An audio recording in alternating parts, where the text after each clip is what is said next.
Ladies and gentlemen, this is Africa. Well, this is an elephant, but you know, just keep watching.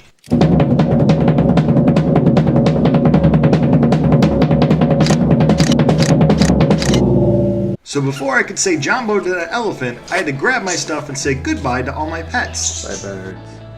Bye Nina. Bye Sasha. Bye Charlie.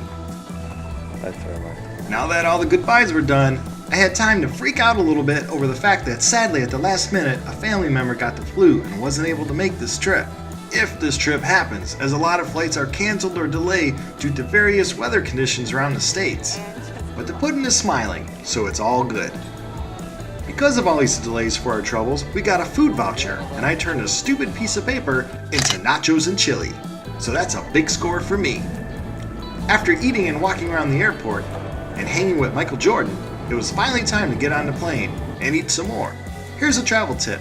If you order a vegetarian meal, you will always get served your food first. Nice. So while eating, I learned that we would have under 45 minutes to change planes in Amsterdam. Damn, that's cutting it close. As the plane slowly landed in Amsterdam, it was time to run like a cheetah, or an overweight warthog, and do my best to get to the next gate. It was right before I almost died of exhaustion that I realized the next gate was only 2 gates away. Again, big score. We quickly met up with the 3 other people I was bringing to Tanzania, and it was back on the plane for another 8 hours. But this time, there was ice cream. And I also won 1 million euros, but who's bragging? It was finally time to experience my favorite part of flying, and that's getting the heck off the plane. Actually, Pudn had to go back on the plane real quick to get her contacts. And then we stood in a long line to get our visas, and it was time to say Jumbo, or hello again, to Africa. We quickly met our driver and drove off to the excellent Planet Lodge in Arusha town. There we grabbed a quick snack and finally went to bed. My travel skunk was up before me, as who could sleep with all this safari excitement building up? Well, the Pudn could sleep, that's who. So I patiently waited next to the bed for her to wake. She eventually did, washed up, and it was time to talk with Roberto from Savannah Explorers, the travel company I love to use when visiting Tanzania. With our driver and guide Nixon, we hit the road for 2 hours to reach Tarangire National Park. I spent the time sightseeing out the window.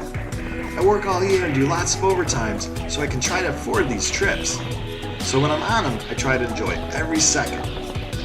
You can tell when you're close to the parks because all you start seeing are safari jeeps and you realize how important tourism is to Tanzania.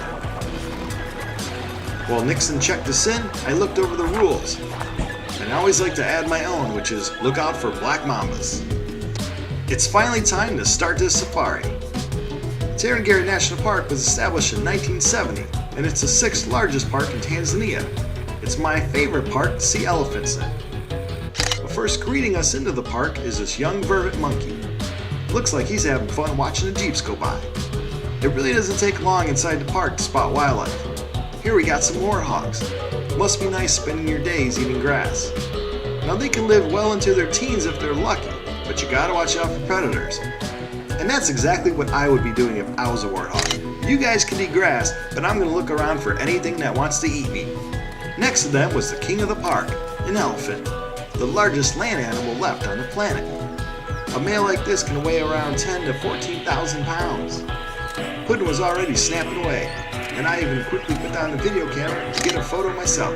I love watching elephants. Besides the cats, they are my favorite animal to see in the wild.